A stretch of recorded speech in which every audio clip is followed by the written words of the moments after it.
20 मई 2020 cyclone Amphan, 100 लोगों की जान गई, 20 लाख लोग प्रभावित, 1 लाख करोड़ संपत्ति का नुकसान। 26 मई 2021 साइक्लोन यास, 10 लोगों की जान गई, 3 लाख लोग प्रभावित और 10,000 करोड़ संपत्ति का नुकसान।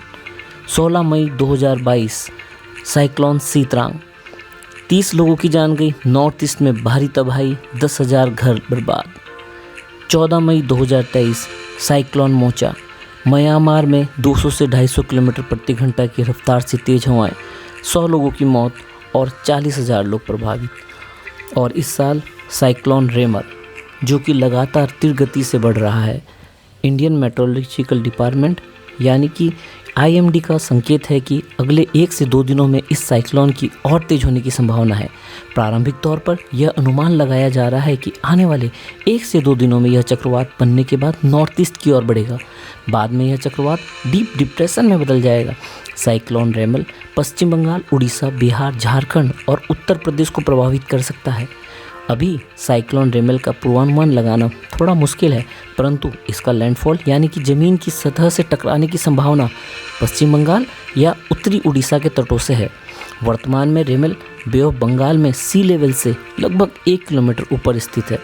परिणाम स्वरूप पश्चिम बंगाल और उड़ीसा के तटीय इलाकों में गरज के साथ बौछारें पड़ने की संभावना है। मौसम वैज्ञानिकों का मानना है कि फिलहाल इसके ट्रैक का सही अनुमान लगाया नहीं जा सकता। इससे बनने वाले सिस्टम के साथ मानसून निर्धारित समय से पहले केरल में प्रवेश करने को तैयार है। ताज़ा सैटेलाइट तस्वीरों के मुताबिक कल से ही कम दबाव का क्षेत्र यानी लो प्रेशर एरिया बनना शुरू हो गया है, जो जल्द ही डीप डिप्रेशन में बदलकर इंडियन मेट्रोलॉजिकल डिपार्टमेंट के अनुसार एक सिस्टम में बदलकर आगे बढ़ेगा। इस आने वाले साइक्लोन का नाम रेमल है, जो कि ओमान ने रखा है। रेमल का अर्थ है रेत यानी सैंड।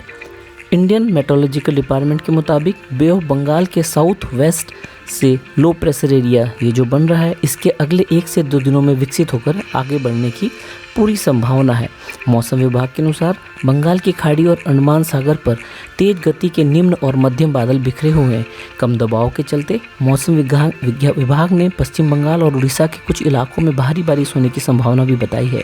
यह साइक्लोन इस मानसून सीजन का पहला साइक्लोन बन जाएगा, क्योंकि मौसम विभाग के अनुसार मानसून 31 मई के आसपास केरल में दस्तक दे रहा है।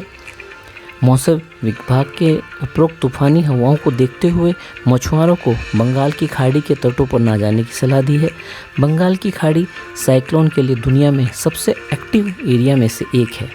इस क्षेत्र में हर साल एज एन एवरेज 5 से 6 साइक्लोन आते हैं, जो कि ज़्यादातर मानसून के मौसम में आते हैं।